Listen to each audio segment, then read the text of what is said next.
The water is still, a mirror of turquoise under the blazing Osaka sun.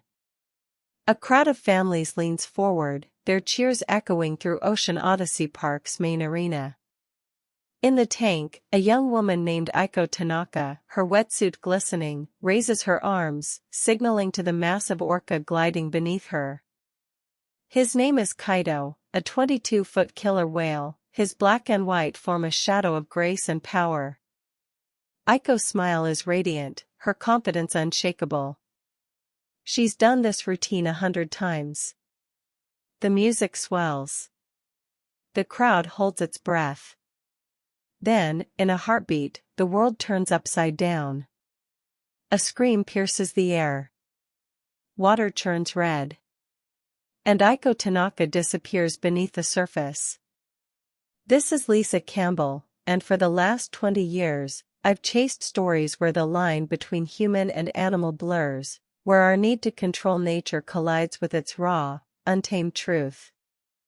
Today, I'm taking you to Osaka, Japan, to Ocean Odyssey Park, where on July 12, 2024, a tragedy unfolded that shook the world. Aiko Tanaka, a 29-year-old orca trainer, was killed during a live show by the very animal she loved. This isn't just a story about an attack, it's about the cost of captivity, the price of spectacle, and the questions we're too afraid to ask. Have you ever watched an orca leap for a cheering crowd? Felt the awe, the thrill? Hold that feeling, and let's dive into what happened that day, and what it means for all of us. Aiko Tanaka was born in a small fishing village on Japan's northern coast, where the sea was both livelihood and legend. As a child, she'd sit on the cliffs, watching whales breach in the distance, their spouts catching the sunrise. "The ocean has a heartbeat," she'd say, her voice soft but certain, as if she could hear it. By 24, she'd landed her dream job at Ocean Odyssey Park, Japan's premier marine entertainment complex, home to dolphins, sea lions, and 3 orcas, including Kaido, the star of the show. Aiko wasn't just a trainer, she was a performer, a caretaker, a believer in the park's mission to connect people with the wonders of the sea. She spent her days feeding Kaido buckets of mackerel, teaching him to splash on cue, and swimming alongside him in choreographed routines. Off-duty, she'd linger by the tank, talking to him, convinced he understood her. Colleagues described her as radiant, her dark eyes always sparkling with purpose. "Aiko didn't just train Kaido," said her coworker, Hiroshi Sato. "She loved him. She thought they were partners." But Kaido's world was far from the open ocean.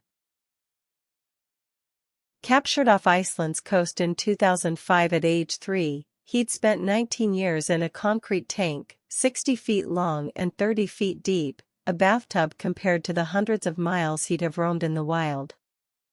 Orcas are apex predators, with complex social structures and brains rivaling our own.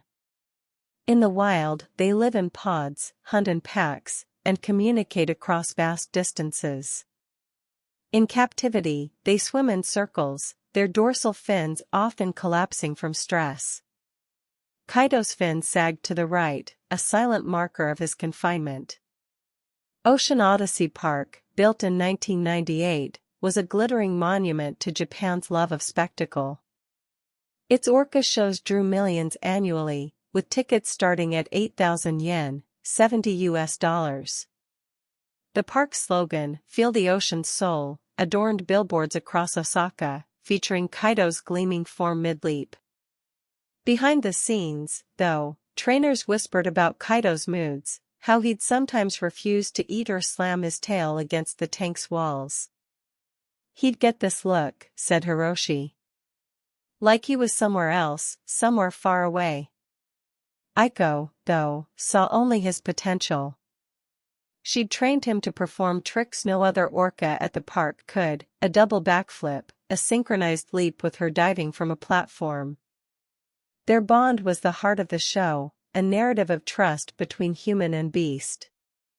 But on July 12, 2024, that trust would shatter. It was a sweltering Saturday, the kind where the air clung to your skin like damp silk. The arena was packed, 2,500 spectators, mostly families and tourists, their phones raised, ready to capture the magic. Aiko stood on the platform, her wetsuit a second skin, her ponytail swaying as she waved to the crowd. The music, a pulsing mix of synth and drums, filled the air. Kaido circled below, his massive body cutting through the water with eerie precision. The routine was called Harmony in Blue, a 20-minute spectacle of leaps, splashes, and synchronized swims. Aiko had performed it flawlessly for 3 years. But that morning, something felt off. Hiroshi later recalled Aiko's unease. She said Kaido was acting strange, too quiet, like he was holding his breath. I told her to skip the swim segment, but she laughed it off. He's just having a moody day, she said. In the wild, orcas signal stress through subtle cues, changes in posture, breathing, or vocalizations. In captivity, these cues are often missed or ignored. Kaido had been refusing food for 2 days, a fact noted in the trainer's log but dismissed as routine. The park's veterinary team, under pressure to keep the show on schedule, cleared him to perform. "We're not running a zoo," the park's director, Kenji Yamada, reportedly told staff. "We're selling an experience." As the show began, Aiko dove into the tank, her movements fluid, almost balletic. Kaido responded, leaping high, his body arcing against the sky, spraying the front rows with water. The crowd roared. Aiko surfaced, grinning, and signaled for the next trick, a hydro hop, where she'd ride Kaido's snout as he propelled her out of the water. She positioned herself, her hands gripping his rostrum. For a moment, they were one, a woman and an orca, moving as if they shared a single pulse. Then, it happened. Kaido didn't follow the cue. Instead of lifting Aiko, he dove, dragging her under. The crowd gasped, thinking it was part of the show. Aiko's arms flailed, her body twisting as she tried to break free. Kaido thrashed, his 8,000-pound frame churning the water into a frothy chaos. Blood bloomed in the tank, a scarlet cloud spreading fast. Aiko's screams were muffled, then silent. Trainers on the platform scrambled, blowing whistles, banging poles against the water, signals to call Kaido off. He ignored them. For 47 seconds, he held Aiko underwater, his jaws clamped around her torso. When he finally released her, she floated limp, her wetsuit torn, her body broken. Paramedics rushed in, but it was too late. Aiko Tanaka was pronounced dead at 2:17 p.m., her chest crushed, her lungs filled with water. The arena erupted in panic. Parents shielded their children's eyes. Phones dropped, still recording. A mother in the front row, Yumi Nakamura, later told NHK News, "I couldn't stop screaming.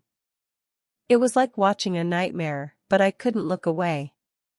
Ocean Odyssey Park shut down the Orca show immediately. The arena was cleared, the tank cordoned off. By evening, news vans lined the park's entrance, their lights casting an eerie glow. Headlines screamed across Japan and beyond: "Killer whale kills trainer in horrific attack," Asahi Shimbun, "Tragedy at Ocean Odyssey, Orca turns on star performer," BBC, "Is this the end of captive orcas?" The Guardian. The public's reaction was a tidal wave of grief and outrage. Social media exploded with hashtags like #JusticeForAiko and #FreeKaido. A Change.org petition to retire Ocean Odyssey's orcas garnered 1.2 million signatures in 48 hours.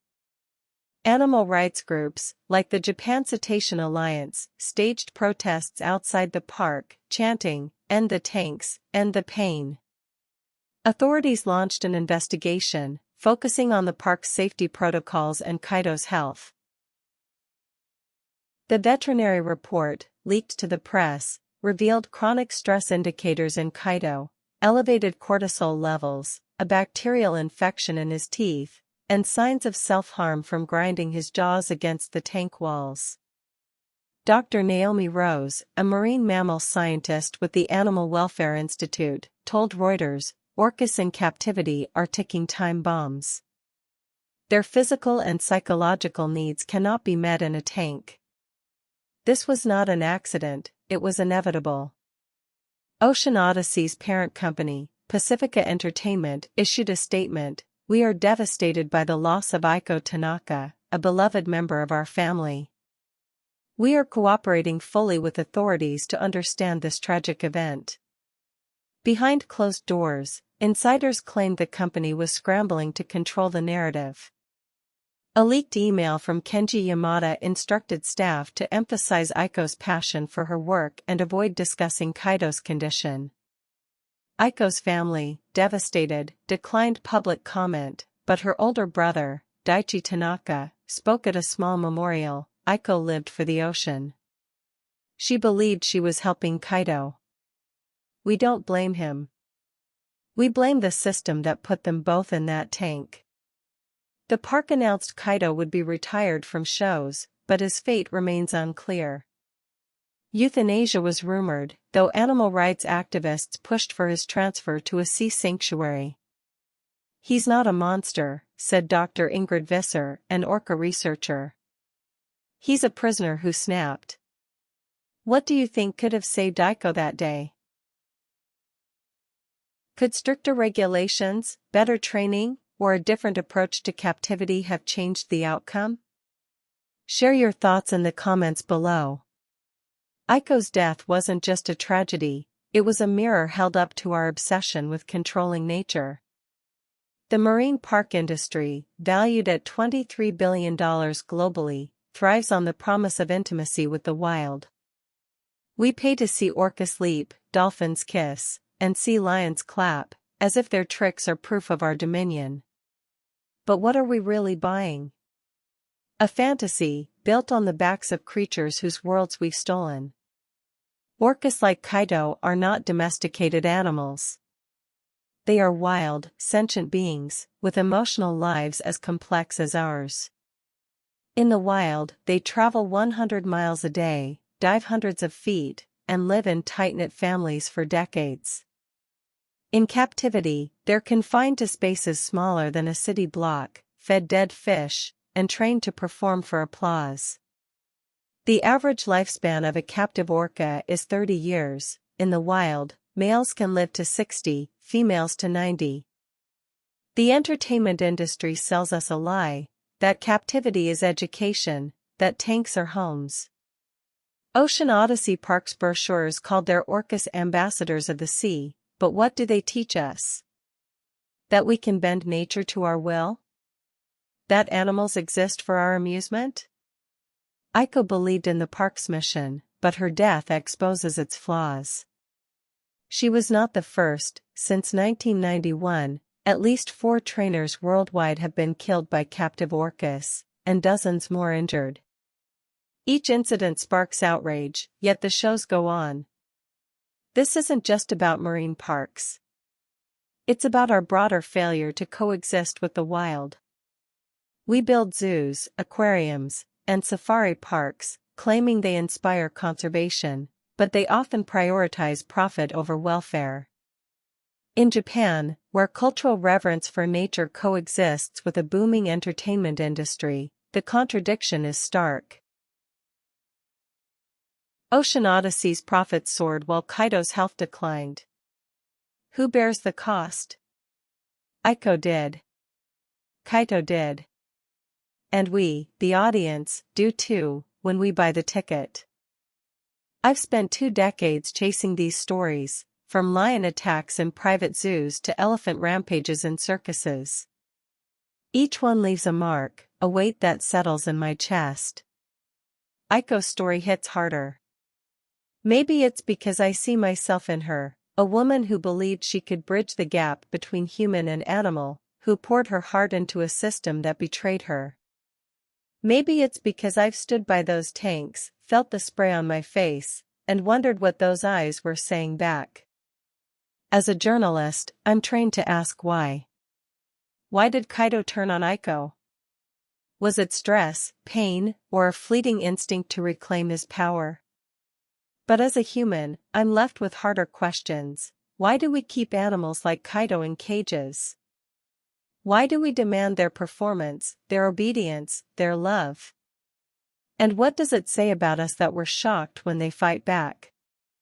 I think of Aiko's last moments, the terror, the betrayal. I think of Kaido, circling his tank, alone again. This story isn't just about one woman and one orca, it's about the stories we tell ourselves to justify exploitation. I don't have answers, but I know we need to start asking better questions.